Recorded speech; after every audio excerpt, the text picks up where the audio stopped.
Thank you for staying with us. Now, democracy is often touted as the best form of government in the world. In Abraham Lincoln's words, it is government of the people, by the people, and for the people.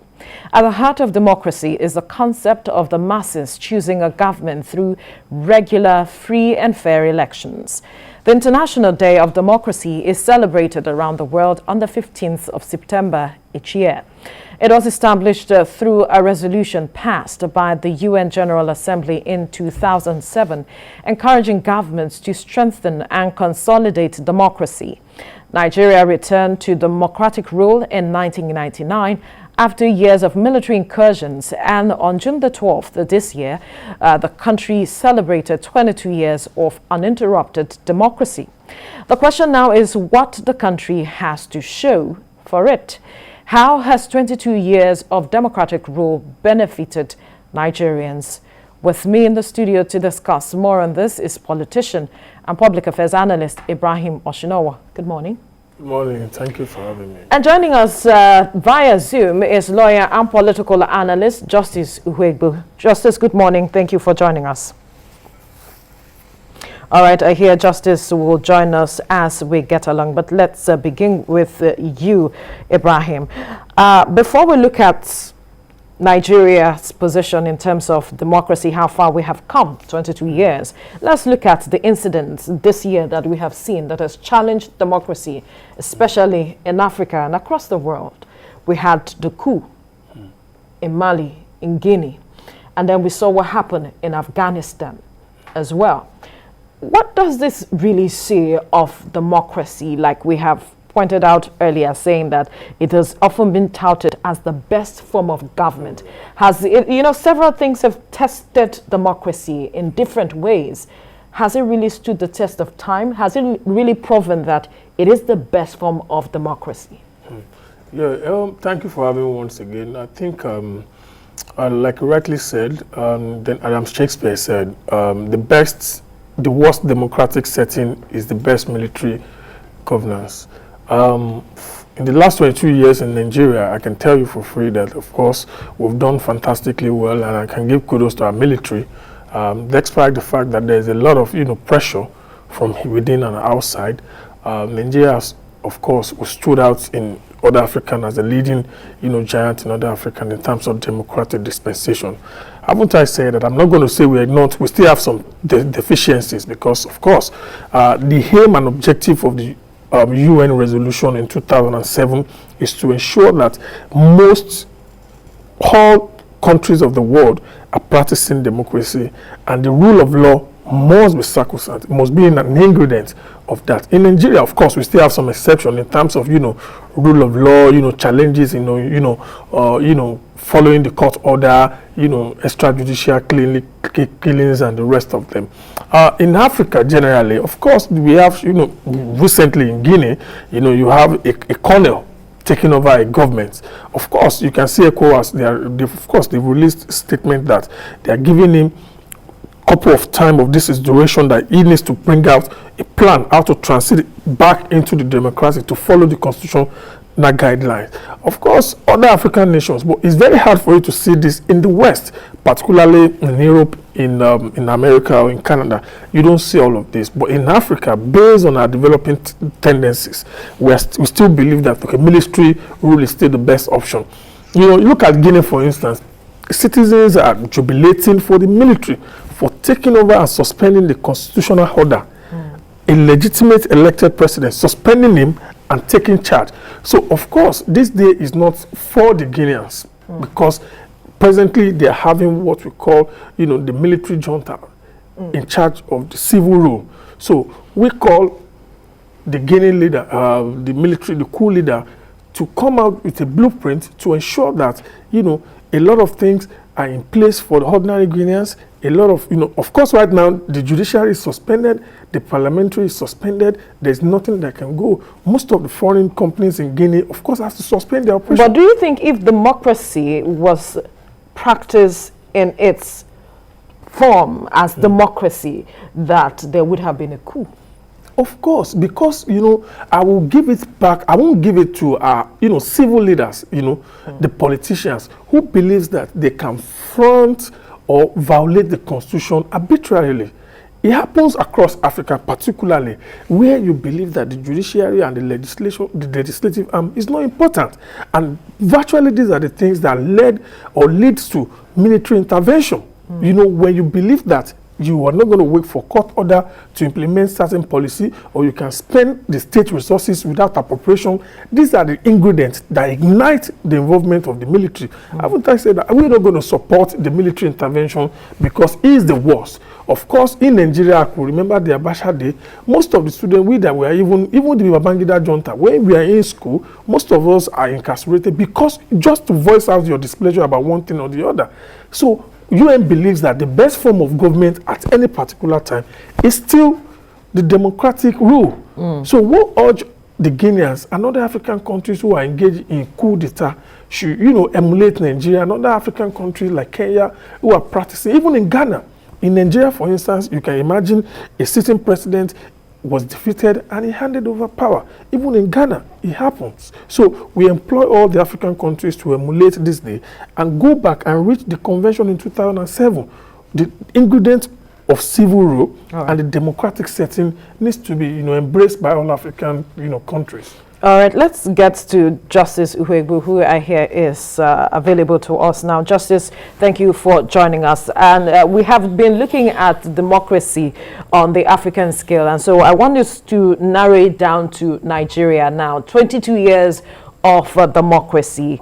How far have we come? Have we really shown the words of Abraham Lincoln in terms of saying this government of the people, by the people, and for the people is what we have really practiced in 22 years? Well, thank you very much and good morning. Fortunately, truly speaking, it has never been like that. In Africa, especially in Nigeria, more unfortunate that Nigeria is said to be the giant of Africa, which other African countries are supposed to emulate or pick from them. But unfortunately, democracy is too far for Nigeria, as far as I'm concerned. Because if you look at the history, especially from 1999. The era of the First Republic, Second Republic, there was a little bit different. They did better. And now that's why most times we begin to ask the question, people like us, how did we get here? If you look at it vis-a-vis the First and Second Republic and now what we are practicing from 1999 to date, you will see that there's a total departure from the norms of the past civil rule in Nigeria than now.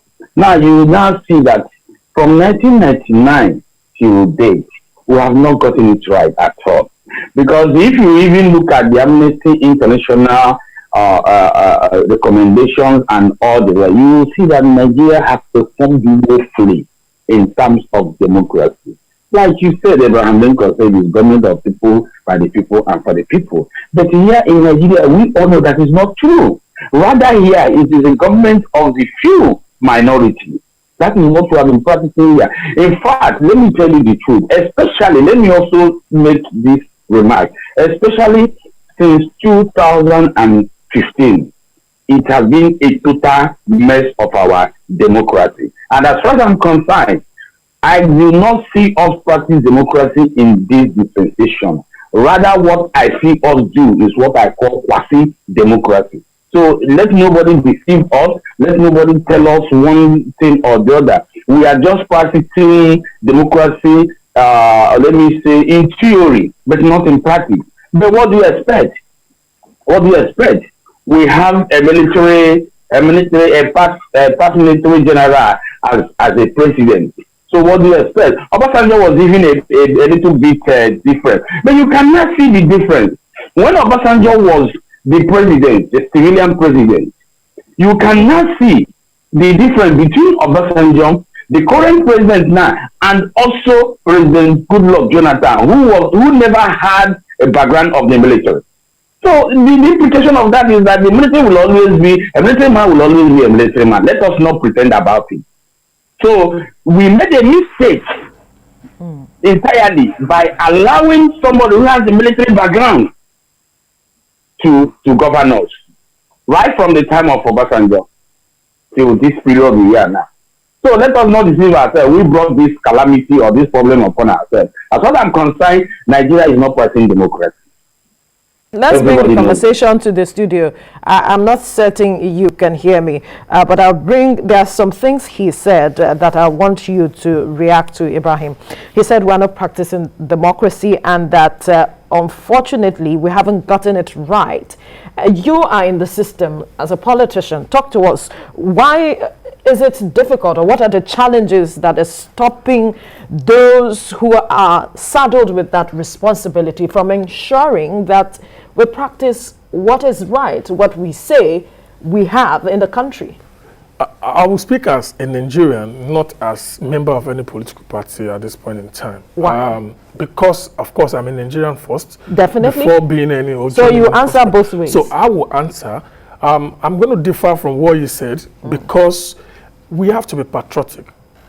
I have no other country than this country. I'm sure you can have other nationality, but I was born here. So before I can claim any nationality, I have to make sure my country is stable. My country is first. So I implore everybody to be patriotic. Distinguishing between General Obasanjo, Goodluck Jonathan, and the current president can be ethnically, inclined, which I don't want to go into ethnic issue. Democracy does not determine where you come from, how you are from the east, you are from the west, you are from the south. The ingredient of democracy needs to be discussed. Rule of law, good governance, yes, credible elections, right, and general well-being of the people. These are what UN in 2007, these are the envisagation, these are the things they're envisaging before passing that resolution. Now, in Nigeria, if anybody tells you that we are not progressing, of course, that's not for me, it's not patriotic. Because that's your perspective. That's my perspective. If you are not patriotic, His Excellency President Goodluck Jonathan would not leave power. It's not easy to leave power, I'm telling you. He left the power for this incumbent president to come in. And I can tell you, if this president, probably, let's assume that he was defeated with His Excellency Atiku Abubakar, of course, he will leave. So we have progressed. You can't compare Obasanjo regime to Yaradua 2 years regime. Perhaps, as you said, that was his perspective. That's what I'm saying. So I'm just differing a little bit, but I will speak generally that Nigeria is progressing. We are on the right path. We are still a developing country. You can't compare. 22 years, we are still we're developing. Still developing. And I can tell you a lot of things that makes us. You can't compare us like the US, who has been in the saddle of democratic setting for 300, 400 years. You can't compare us to British who practice parliament, who practice, partially, parliamentarian and other partial democracies. In Africa, most countries are colonized by the British or by the West, let me use that. And from that transition, most of them has witnessed a lot of coup. In Nigeria, for instance, for the first 40 years of our existence, we are into military issues, taking over from one to the other. So we need to move forward. We need to contribute to the governance of our country. If we notice where they are not doing well, of course, I have an exception in terms of rule of law. Any government that is decent must follow the rule of law. Have we done that so far? Of course. From your evaluation, have we ensured that we follow the rule of law? We are doing it, but not as best. You mentioned general well-being of Nigerians or the people. Have we ensured that so far? No, these are critical issues that a lot of persons are hoping to get answers for. I will tell you that this government at a point, I said I don't want to go into politics. This government as a point. No, we agree that you talk as a Nigerian and then as a politician. I will just touch base. Yeah. This government has given what we call support programs to Nigerian citizens, more than any government that he has mentioned in the last 22 years. In terms of, money market, agro support program, and the rest. I'm not the spokesperson for the government, but of course, definitely, of course, but you are part of the system. I'm part of the system, and I can tell you these are the ingredients. But the government also needs to improve in terms of rule of law. The government must obey the law. When there is a court judgment, you must obey it, and these are the things that we also are speaking out to the government, because this is crucial. The judicial system must be enhanced. Right. This government also passed the judiciary and the legislative autonomy. Most governors refuse, including the PDP and the APC governor, refuse to honor that. The president has signed into law. These are the ingredients of democratic dispensation. All right. So I urge everybody to support the government. Where you see that there's a little, hinge, you can point it out, and let's improve on our government. All right, back to Justice. I hope you can hear me. Yes, of course. All right. I know you want to react to what Ibrahim has said. As you are going to react to that, now you mentioned something earlier. You said democracy has been far from the people. Is this why we are seeing the level of apathy and indifference towards issue of politics and elections? You see, before Singapore came to where they are today, the president at the time, he was asked a question. He said, how were you able to make it to stabilize democracy in your country? He said he did three things. That they did three things. They believe in three things. One, rule of law. Two, rule of law. Three, rule of law.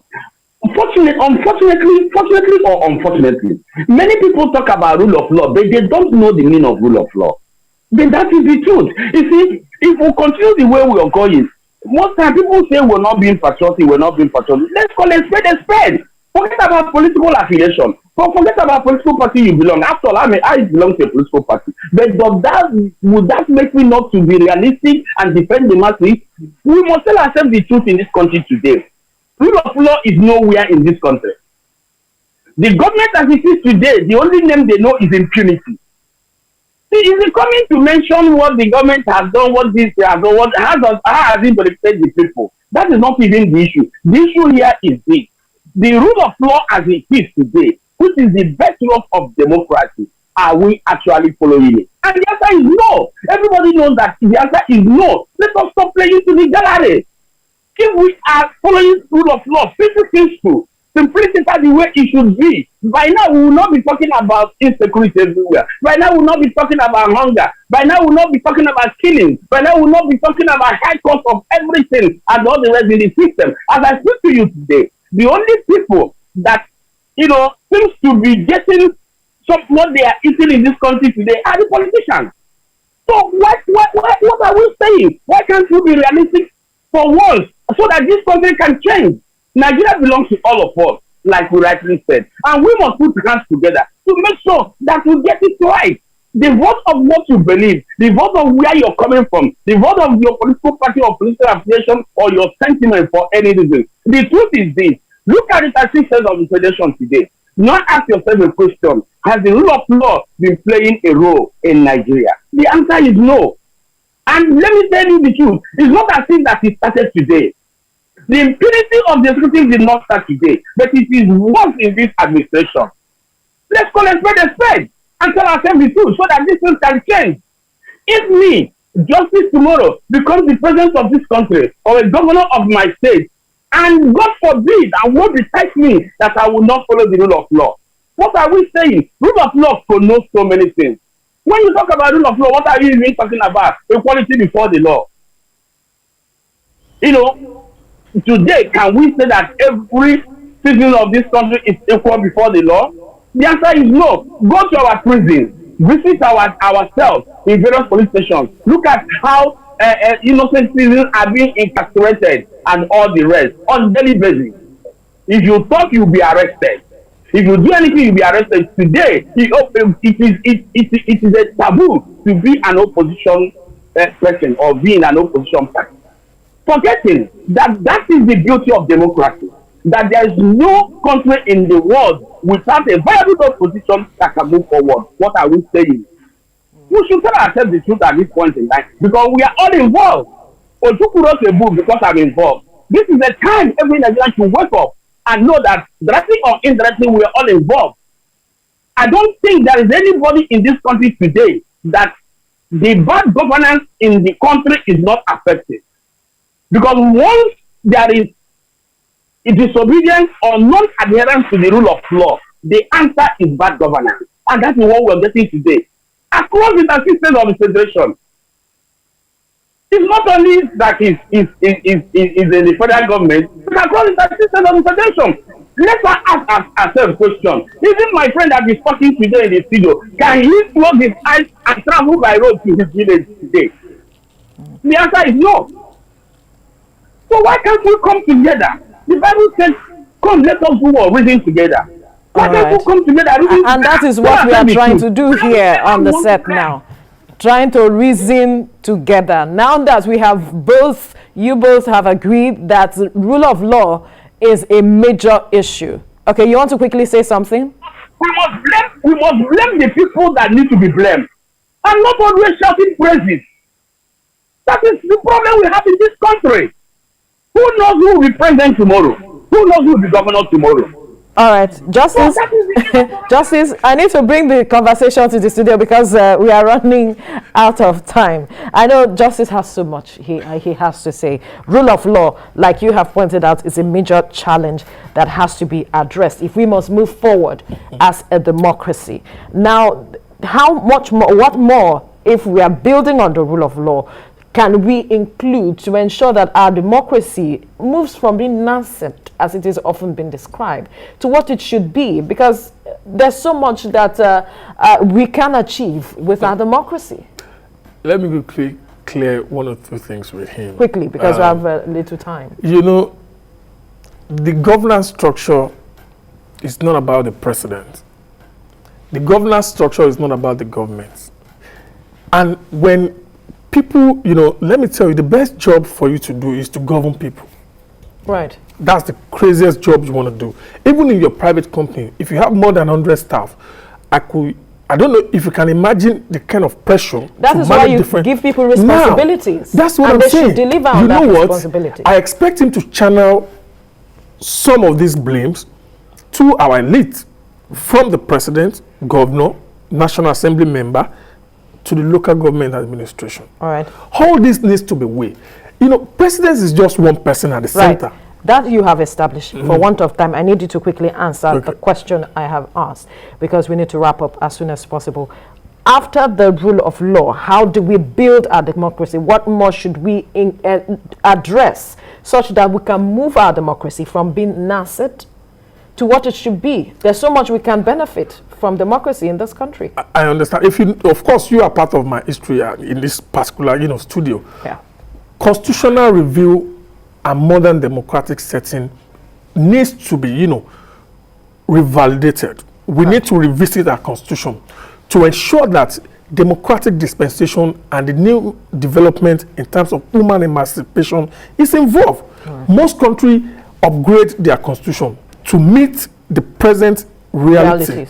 And when you don't do that, you live in the past. And that is what we are clamoring. Amending a faulty constitution is not the solution. We need a sovereign national conference to meet the reality, to meet the yearnings of my friend. A lot of people believe that they need to be involved.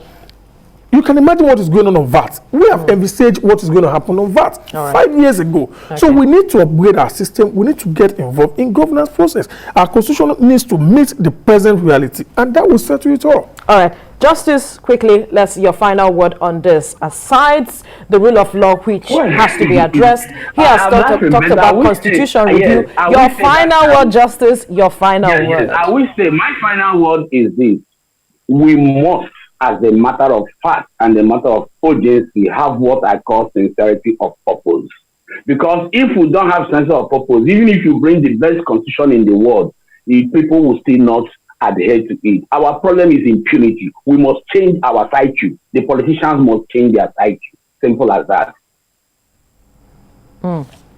We must change our psyche. All right. Thank you so much, Justice Uwegbu, lawyer and political analyst, for your time on the program. We must thank you as well, our politician and public affairs analyst, Ibrahim Osinowo. I know there's so much you wanted to react to, but we don't have that time to really talk more on this matter. Thank you so much.